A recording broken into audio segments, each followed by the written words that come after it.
Good morning. I'd like to welcome all of you who've dialed into our investor call with the management of Azitra. My name is Keay Nakae. I'm a senior healthcare analyst here at Chardan. As call participants are aware, our focus at Chardan is on identifying companies that can generate exceptionally high long-term investment returns by creating shared value for society through disruptive innovation. Joining me on the call this morning from Azitra is the management team, Chief Executive Officer Francisco Salva, co-founder and chief operating officer, Dr. Travis Whitfill, and chief financial officer, Norm Staskey. Before we get started, just some compliance issues. During this call, we will not be discussing Chardan research. Any discussions about research should be coordinated between a participant and their respective salesperson at Chardan. A recording of this call will be made available to clients after the call. By participating in this call, our speakers attest that they have made Chardan aware of any potential conflicts, and they will not discuss any material, non-public, or confidential information that they are aware of that may breach their legal, regulatory, or fiduciary responsibility to any parties. With that said, for anybody in our audience who'd like to submit a question to ask of management, please email it to me at knakae@chardan.com. So let's get started. Francisco, can I ask you and Travis and Norm to spend a couple of minutes to provide some background and a brief overview of Azitra for investors who are new to the story? Sure, I'll go ahead and take that quick general overview. Azitra is a precision dermatology company powered by synthetic biology and the metagenome. By that, we mean we're focused on serious diseases of the skin, and we treat those diseases by genetically engineering microbes to express the missing or aberrant protein, peptide, or small molecule that's critical to the disease. And these diseases typically have well-known biological mechanisms of action. We get the information on how to do the genetic engineering through whole genome sequencing. And our critical first two programs are a program in an orphan disease called Netherton syndrome. It's a very serious disease where it's fatal to approximately 10% of the newborns born with a genetic mutation. And then our second program is for EGFR inhibitor driven rash. And EGFR inhibitors are very well known, very effective, specific anti-cancer drugs, but they drive a rash that can be so intolerable that many patients decide to either come off of drug and take their chances with cancer or have to move on to much more toxic chemotherapies. And Travis, how and when was the company formed? Yeah, so I'm the co-founder of the company, and we co-founded the company with Azim Munawar in 2014 when we were in grad school at Yale. I was in grad school, and Azim was in med school. And we co-founded the company with the idea of delivering proteins to the skin. That's typically very difficult to do if you were just to apply proteins on the skin. But by engineering bacteria to deliver the proteins, we're able to solve that problem and deliver large molecules into the skin throughout the different skin layers. So we partnered up with Julia O, who's at Jackson Labs in Connecticut, along with Dr. Leonard Millstone, who is a dermatologist at Yale, who still remains active in the company in our Netherton syndrome project. Well, great. And Francisco, how did you happen to first become part of the company? Yeah, I'd heard about Azitra and the work that Travis and the team had done at Azitra in the EGFR inhibitor space through my work with two of my prior oncology companies, one being called Pharmacyclics, where we had actually seen quite a bit of this type of EGFR inhibitor-driven rash with the work that we were doing on a drug that eventually became known as Imbruvica. And some additional tyrosine kinase work I'd done at a secondary company called Acerta Pharma. I'd gotten much more interested after those two companies in protein therapeutics and synthetic biology, and had found a really interesting technology out of the Fred Hutchinson Cancer Center that enables the genetic transformations of many species that have never been successfully transformed before, and felt that would be a perfect component or complement to the Azitra platform, and was really impressed with the ability of the company to deliver large proteins through the really hard protective layer called the stratum corneum of the skin, which is something I'd never really seen before. And so that got me very excited to join the company and help Travis build it to the next level. Okay, so great. So maybe let's dive in a little deeper here. And Travis, can you talk about some of the key components of the drug development platform you put together here at AZTR? Sure. So I would say the largest component is our bacterial cell library, which we have about 1,500 different strains of commensal skin bacteria in our library. Most of them are different strains of Staph epidermidis. And there's a lot of genetic and phenotypic variation between Staph epidermidis strains that we can leverage with our large library. And we've done this to screen our different strains and look for a desired biological effect. For example, immunomodulatory effects for AGFR, anti-Staph aureus effects for AGFR driven rash, and things like that. And then secondly, we've also have a pretty wide toolbox of genetic engineering tools. So we're able to engineer these species, and we've also licensed in some technology from the Fred Hutch Cancer Center to enhance our ability to engineer skin microbes.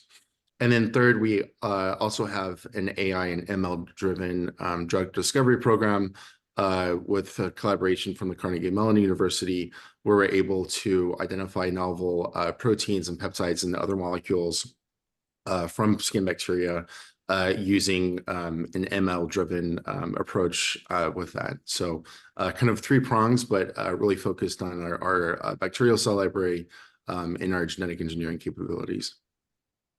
Right. And so when we think about this specific application, I guess immediately a couple of things come to mind to me.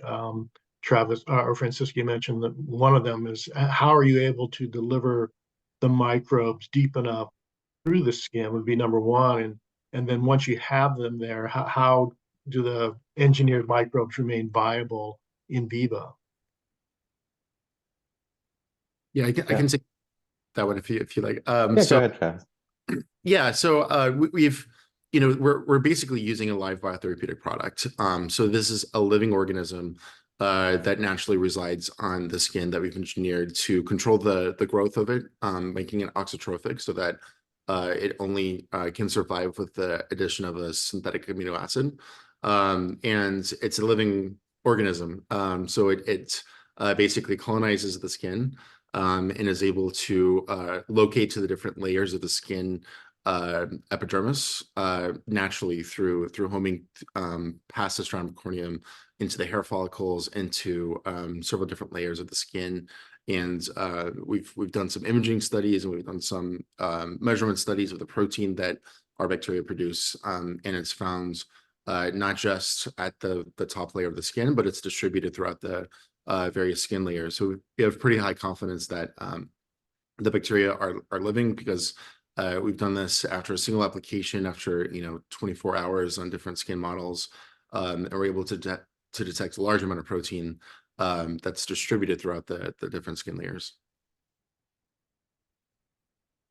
And how about the second part as far as the durability? Once you've delivered it there, how do these engineered microbes remain viable? Yeah, so they remain viable by taking different carbon sources in the skin and also the D-alanine, which is the synthetic amino acid that we've put into the formulation. And we've engineered the bacteria to survive for about 24 hours on the skin, after which they've consumed all of the D-alanine in the formulation and will die off. And then we've kind of put in repeated daily dosing in our clinical programs based on that. So we've engineered it to survive for about 24 hours on the skin, and they naturally reproduce and are actively growing on the skin during that period. Okay, so your lead program, ATR12, is targeting Netherton syndrome. And in this particular case, what is the mechanism of action for ATR12? And so for ATR12, so let me just take a step back and just say that for Netherton syndrome, these patients have a mutation in the SPINK5 gene, which makes LECT protein. And LECT is a protease inhibitor in the skin. And when that's missing in these patients, it results in overactive proteases, these kallikreins, which digest the skin and result in a weakened skin barrier, and the skin defects that are seen in these patients that results in redness and dryness and inflammation. So what we're doing is we are supplying that missing protein, LECT, through bacteria, through Staph epidermidis. So we've engineered Staph epidermidis to make a fragment of LECT protein, of human LECT protein, and that's actively secreted from the bacteria onto the patient's skin. And when it's secreted, it inhibits the kallikreins and inhibits the overactive protease activity to restore the skin to a more healthy, normal skin phenotype. Okay, and why does Netherton represent an appropriate initial target, a proof of concept in humans for your design platform? I think that's a great question. I think that Netherton syndrome represents a very well understood disease etiology. It's caused by missing protein, and this is a very simple proof of concept where we're supplying that missing protein. And there are thousands of different genetic diseases that are caused by gene mutations. So we see this as a proof of concept that we can expand into other genetic diseases that are caused by mutations and primarily manifest in the skin. So, you know, there's a lot more out there that we can target, but we're going after Netherton syndrome first because of its very well understood etiology and pretty simple conceptual mechanism of action of just simply replacing the missing protein. But you know, we can also think of other diseases where there's inflammatory skin diseases, and we can secrete you know, anti-inflammatory cytokines, other molecules as well, not just missing proteins. But this is a nice proof of concept we decided to start with. Okay, so can you describe some of the key preclinical data that you have to date for ATR12? Sure. So we just to describe the difficulty in creating some of the models that we did. The mutation in mice is actually lethal, the SPINK5 mutation. So we spent quite a bit of time trying to develop a mouse model, but decided to move away from that. And we developed several different models. So we took, firstly, we took human skin samples and put that into a culture. We spiked that with KLK5 to mimic the protease activity in the skin. And then from there, we applied different dose levels of ATR12 and saw a reduction in the protease activity back to baseline. So from that experiment, we were able to show that ATR12 is making functional LECT that is able to inhibit the main cause and the main driver of the disease, which is the overactive protease activity. And then secondly, we also took ex vivo human skin that was taken from cosmetic surgery patients. And from there, we applied ATR12 onto that.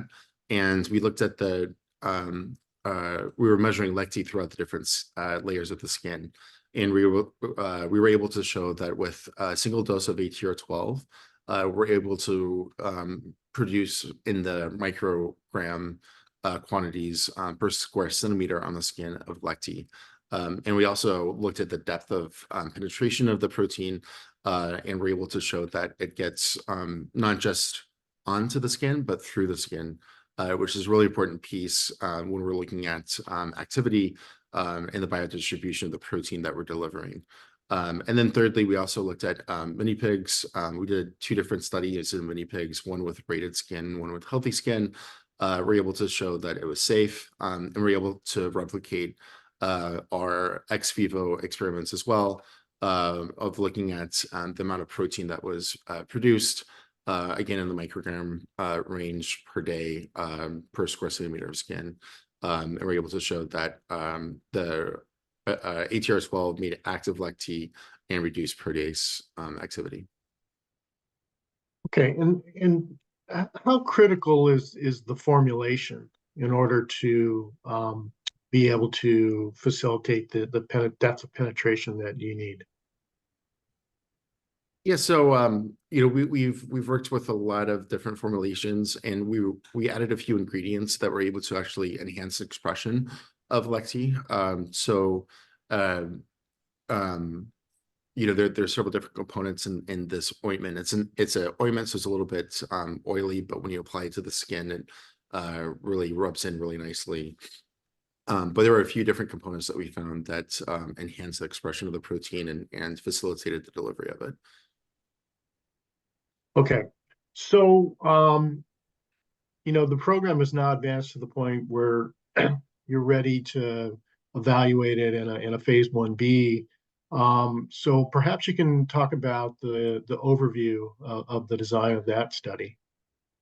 Sure. I can take that, Kay. So this is a phase 1B clinical trial design. It's multi-center, randomized, double-blind, vehicle-controlled, and it's actually going to take place in adult Netherton syndrome patients.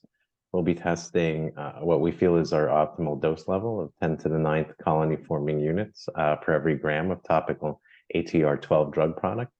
And it's a rather small study to start, starting out with 12 patients dosed twice daily over 14 days.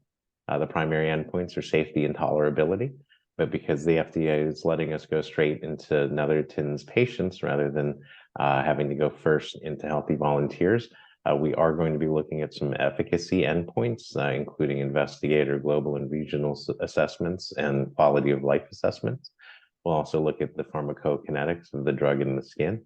And we've also done a lot of research and work to develop our own biomarkers, which will be measured from tape strips. This is quite important because we did not want to have to serially punch biopsy these patients, which could be quite a disincentive for them joining the trial. So we'll be using tape strips. And we've developed the ability to measure some critical biomarkers out of these tape strips. And the key biomarkers we're going to be measuring include kallikrein 5 and kallikrein 7. These are two critical drivers of the disease, two of the proteases that chew up the bonds in the skin. We'll also look at inflammation through IL-36 and TARC-CCL17. And we'll look at protein activity through trypsin and chymotrypsin-like activity. Schematically, there are two arms in the study, and each patient will be used as their own control. Meaning that in the first arm, patients will be treated with active AZTR12 drug product on the left side, and then on the right side of the body, we'll be treating with just formulation vehicle without the active genetically engineered microbe or secreted lecti in it. And then arm B will be vice versa, where the left side of the body will be treated with simply the formulation, and the right side with the drug product, including the engineered microbe and protein. We'll treat again for 14 days, and we'll be doing follow-up visits and calls through day 84. So I guess a couple of questions here. What would be a good finding here, given that, again, this is your first group of patients, the treatment duration period of time exceptionally long. Again, with the biomarker activity, obviously, is there threshold levels based on the preclinical work you've done that would really help to solidify that, with this validated target, you're achieving the levels you think with the proper dose, proper duration of treatment could result in good efficacy? Yeah, great question, Kay, because it brings up part of our strategy on what we're going to be looking for in this clinical trial. Because of the limited duration, we do intend to go back to the FDA after our first handful, probably 4 to 6 patients, with safety data. We have completed a 90-day mini pig toxicology study that came out completely clean. And so our view is that the FDA really just wanted us to be careful to start with this new modality of using a genetically engineered microbe as a topical therapy. And we'd like to take our safety data that we expect to be getting in that first 4 to 6 patients towards the end of the year and go back to the FDA to see if we can protocol amend the study and go from 12 patients to 20 patients and go from 2 weeks of treatment to 3 months of treatment, which we feel may be justified given the 90-day mini pig study results that we have in hand. And so that would essentially enable us to combine what would be a design for a phase 2 study into our current phase 1, making it more of a phase 1b, 2a, and give us a data set in 20 patients and 3 months dosing. After that 3 months dosing, we would expect to see success would really be looking for a 2-point drop in investigator assessments from 0 to 4-point scales, and really looking all throughout the study, even including the first batch of patients in that first 4 to 6 patients, when we do decide to eventually unblind that, looking for trending in the biomarkers. Some of these cytokine biomarkers can be notoriously bouncy, and so there's not any particular number or reduction that we're looking for with the specific cytokine biomarkers, but we're more looking for a pattern of trending. And in terms of the physician assessment, if you have a patient today who's just really receiving palliative care with an emollient, let's say, does their skin condition, is it able to remain stable over these periods of time, or what happens to what are you really comparing to as far as a baseline in terms of disease progression, I guess is what I'm trying to get to. Yeah, there is some waxing and waning of the lesions these patients have. Some of them tend to come and go over time, and generally from being an infant to becoming a full-grown adult, the disease overall does get a little less severe. However, it doesn't cure itself, and so over time we'd really be looking for what we hope to be bringing these patients to a state of essentially normal, pliant, regularly appearing skin.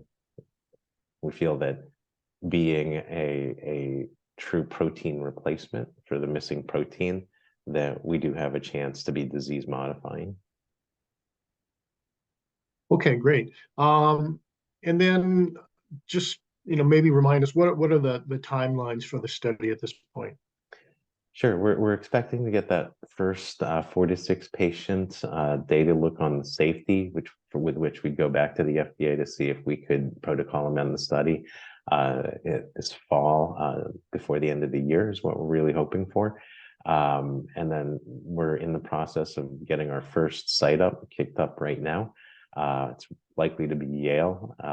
We should be within a month they should be activated, and we've already identified a couple of patients, and so we're expecting that for the first 12 patients it would likely take about a year or so to enroll all of them. It is an ultra-orphan disease. We may be able to accelerate that after the first handful of patients comes in with safety. I've seen that in many of the other clinical trials I've worked on before, where having that first set of human data can help get investigators more excited. And so as we get additional sites up and additional data to share with investigators, we do expect that this could potentially go faster. And in terms of kind of creating that queue of potential patients, to what extent up to this point have you interacted with patient advocacy groups? Yeah, so we're really excited that one of our chair, actually, of our clinical and scientific advisory board, Dr. Len Millstone, who's been working with the company for years now and has been a great proponent, is actually the former chair of an organization called FIRST, the Foundation for Ichthyosis and Related Skin Types. This is the largest patient advocacy group that includes Netherton syndrome patients and advocates for them. And Len's been working very closely with us and has opened the doors for us to be able to use their database of patients. Okay, well, great. Well, we'll look forward to the progress that you're able to report on that study later this year. Well, let's talk about your second compound. That's ATR-04. That's targeting EGFRI associated rash. And this is also a unique strain of staph epidermidis, but engineered to perform a different task. So can you describe the mechanism of action of this drug? Sure. So we kind of have a twofold mechanism of action with ATR-04 that actually is a naturally occurring ability of staph epidermidis. So we engineered the ATR-04 to be oxytrophic, so that way we can control its growth. The same way we did ATR-12, which is through the addition of dealanine, in the formulation. But it naturally does two things. The first is it is an anti-inflammatory, has anti-inflammatory effects. So the primary driver of this EGFR inhibitor-associated rash is elevations of a pro-inflammatory cytokine called IL-36 gamma. And we have a lot of data to show that ATR-12 reduces IL-36 gamma in different skin models. And the second is that it also suppresses Staph aureus growth, which is also a driver of this disease.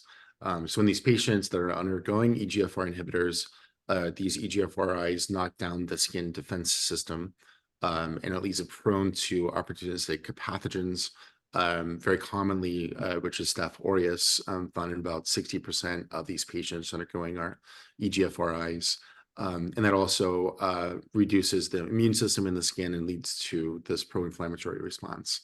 So with ATR-04, it's a dual mechanism of action of an anti-inflammatory modality plus the anti-Staph aureus to help reduces the dysbiosis on the skin and bring the pro-inflammatory cytokines down.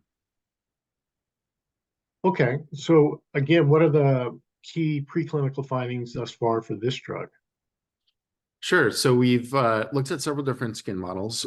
We looked at reconstructed human epidermis, which is essentially an end culture skin model with human skin.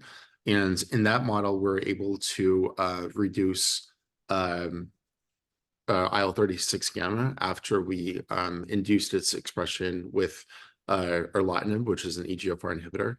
And we're able to bring the IL-36 gamma levels back to baseline to untreated skin samples. And then we've also looked at a number of different skin models with the reconstructed human epidermis, also pig skin models done ex vivo, and a few other models as well. We were looking at both prophylactically, looking at Staph or ATR-04 from preventing Staph aureus to grow, but also in a treatment sense of having the Staph aureus already pre-colonized and then using ATR-04 to reduce its growth levels. And we did that and it reduced the Staph aureus levels by about 90 to 99% in the treatment setting, which is what we're going forward with in the clinic. So we have pretty good data to show its effects on both IL-36 gamma and Staph aureus. And we also did some toxicology studies to show that it's a non-irritant and is safe for exposure to the skin and eyes. And is there preclinical studies ongoing that you're doing to further characterize the candidate here? There are a few, but we're largely done with the IND enabling studies. So we're wrapping up the complete data package for the FDA to be able to submit that later this year. And I will say too, on both this program and ATR-12, we will be presenting at several conferences next month, including ASGCT, the American Society for Gene and Cell Therapy. So we'll be presenting some updated data on the preclinical pieces of this, and there will also be an abstract at ASCO also describing some of these experiments. Most of them there's a lot of stuff that's already publicly available in our S1, but we'll be providing some updated data at several of these meetings next month. Okay, great. So when do you expect 04 to enter the clinic? Yeah, well, I'll go ahead and take that one, Kay. Right now, we're actually very excited to say that we just had a very productive pre-IND meeting, face-to-face meeting with the FDA literally yesterday, and they confirmed our plan to move forward into the clinic with the data sets we're expecting to put together. So we're targeting having our IND filed in the summer, and really kicking off that program with the chance to actually, again, much like with Netherton's, go straight into treating patients with EGFR inhibitor associated rash. So what does that initial study look like, the design? Yeah, so we're again proceeding cautiously with this new modality, and so our plan is to do a single day, single dose in approximately 7 or 8 patients to start with. Give them a 7-day rest to make sure that there's no acute toxicities, and then start treating once a day over 28 days. So that's kind of the general overview of the study, and then we'll be doing follow-up on patients post-dosing period for about 28 additional days. We're excited that because this is less of an ultra-orphan disease, that we think that this study will go faster, and we believe that we'll be able to get all approximately 30 to 34 patients that we're looking at having into the study done in about a year. And how should you the patient's current use, the treatment with an EGFRI, does it matter how long, which one, how are you thinking about that? Yeah, we're really looking at including EGFR inhibitors that are more typical at driving the rash. These include some of the older ones like cetuximab, some of the newer, smaller molecule EGFR inhibitors don't drive that as much. And so we want to make sure that we're helping these patients that are on some of these inhibitors that drive more rash tolerate this and be able to experience and benefit from the positive anti-cancer effects that these drugs impart. Right. Okay. Well, great. So maybe switch gears here. You do have an announced collaboration with Bayer. Can you highlight the key components of this agreement? Yeah, this has been a really exciting research collaboration. It's been a joint development agreement with Bayer over the last couple of years. Over that time period, we've now functionally characterized over 600 strains for them. They would like to develop an over-the-counter topical products for eczema-like rash. So they're really interested in having a live biotherapeutic product, the microbe, that's more naturally occurring, and so have tasked us with screening our library as well as a variety of other strains.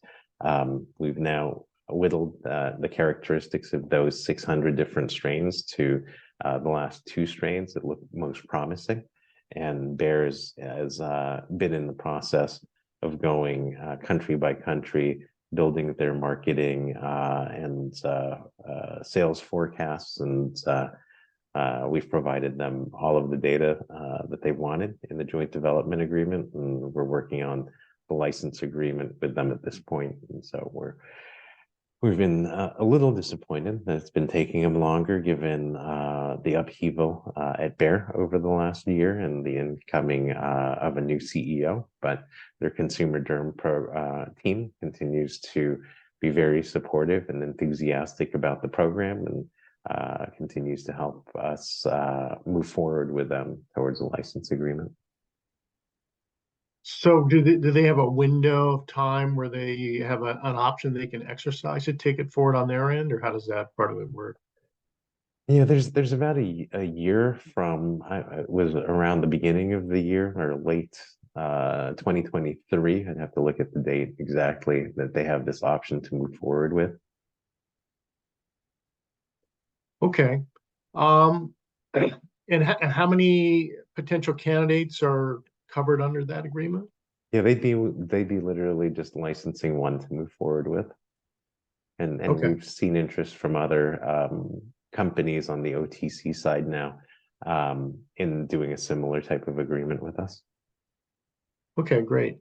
So talk about what is your key intellectual property? Yeah, we've got a very, very strong intellectual property portfolio, including 12 different patent families, actually. The broadest and most critical one covers treating skin disease pretty generally with a whole laundry list of various recombinant organisms. And this is our broadest patent, and it has actually been issued and allowed and goes out to 2038. We've also got defensive patents underneath that, including auxotrophic strains of staph bacteria. And what that covers is genetically engineered types of staph strains, whether they be staph epidermidis, staph aureus, or other types of staph that have been genetically engineered using our techniques to limit their lifespan and make them dependent on particular amino acids that we include in the formulation. And then we've got a third patent that's also been allowed to treat atopic dermatitis with the recombinant organisms. And then a variety of other fence posts around these three first issued patents in the additional 9 patent families. Okay, great. Who are the key investors in the stock at this point? Yeah, our biggest investors continue to be our venture investors. And so BIOS Partners is one of the largest investors during our private life cycle, as well as have invested on the public side. They haven't sold any shares to date. Same with our second largest investor, Leaps by Bear, which is the in-house venture capital group at Bear. And then we've got a couple of other smaller VCs that continue to hold for the long term. Okay. And what are the key milestones investors should be looking for over the next 12 to 24 months? Yeah, we're excited to be coming up upon conference season. So we'll be issuing some press releases soon on various abstracts that we have coming out at the upcoming derm conferences, such as the Society for Investigative Dermatology and the Academy for Cell and Gene Therapy, as well as an abstract that was accepted at ASCO. And so more data on our preclinical work will be coming out with those abstracts as we press release those in May and June. We'll be looking at getting first patient in late spring, early summer for Netherton syndrome. And then critically, again, is the first handful of patients to demonstrate safety in the fall. With that, again, we'll be going back to the FDA to see if we can protocol amend and add patients and duration to the treatment for the Netherton study. We'll also be looking at a target, as I mentioned, and filing the IND for the EGFR inhibitor-driven rash this summer and starting to get our first patients in the second half of the year. And then the Bayer agreement, we transparently would have hoped it would have been done about now, but given some of the changes at Bayer, we do think that it's still going to happen this year, given the time limit that they have on the option. But they've got to go through their internal channels. So those are really the major milestones that we're looking for this year. Okay. As a final question, what do you think that investors are underappreciating or missing most about the Azitra story? Yeah, having been on the investor side myself for about a decade as a venture capitalist, I think there's been a change in the view towards dermatology. Traditional dermatology, many investors in the past used to think was a very, very difficult place to see value creation because for years, many dermatologists just like to treat things with topical or even systemic steroids and antibiotics, which are cheap and generic. And so there were concerns amongst the investor community with traditional dermatology that to compete against those types of cheap drugs would be very difficult. I'm excited to say that we've now seen a new era of what we call precision dermatology that has been ushered in with drugs like Dupixent and other drugs like that, the monoclonal antibodies, where we're starting to see the first targeted atopic dermatitis drugs, and these are selling billions of dollars. We've also seen some impressive value creation from Crystal Biotech in an orphan derm indication, with their increase to over $5 billion in market value based on a very small population that's about the size of not much bigger than Netherton syndrome. And so while people see Netherton syndrome as an ultra orphan disease, and I think we get valued mainly upon that, given that it's our lead program, I think that we do have enormous potential, as Travis had mentioned, not just to treat Nethertons, but to use our platform in doing the same thing by inserting the human genome sequences into these microbes to make recombinant proteins or express specific targeted molecules, and then deliver them actually into the skin. There have now been hundreds of genetically driven orphan dermatology diseases that have now been identified, and we're seeing the advent of genetic testing. We've been excited to see that come more to the forefront in Nethertons, and we're starting to see it in many other dermatology diseases as well. And so we do think that we've got quite an impressive potential as we go into not just Nethertons, but EGFR, inhibitor-driven rash, and other diseases. Additionally, the technologies that we have aren't just limited to healthcare. Interestingly, we've been approached by some clean fuel companies based on the technology that we got out of the Fred Hutchinson Cancer Institute. They've been able to increase yields of genetically modified organisms by 70,000 to 100,000 times the yields typically produced by standard plasmid technology. And there's various clean energy companies that have been able to even make clean fuels out of genetically modified algae using engineered microorganisms, but they've just never been able to be competitive economically. And their cost is typically at scale been about 20 times the cost of petroleum based fuels. And so if we can even help them reduce their costs by increasing their yields, that would be another area that we could license out the technology and bring in shorter term revenue. Yeah, that's very interesting. To add? Oh yeah, I think Francisco did a fantastic job. The only thing I would add, in addition to that, is that from large pharma, there's been kind of a waxing and waning of their interest in topicals for dermatology. But I think that right now there's a large appetite for topical approaches to dermatology. You just look at JAK inhibitors, for example, that have black box warnings when applied systemically, and now there's a lot of interest to do topical JAK inhibitors. And there's a lot of patients, even on dupilumab, that would prefer a topical approach, especially in the mild to moderate patients. So I think there's still tons of opportunities in dermatology with topicals, with genetic diseases. I think we're really just starting to scratch the surface on that. Okay, well, very good. With that, I think we'll call it a wrap. I want to thank everybody for joining us this morning. We will have a replay available probably no later than tomorrow. And with that, have a good day, everybody. Great. Thanks so much for having Thanks, us. Keay. Thank you, Kay.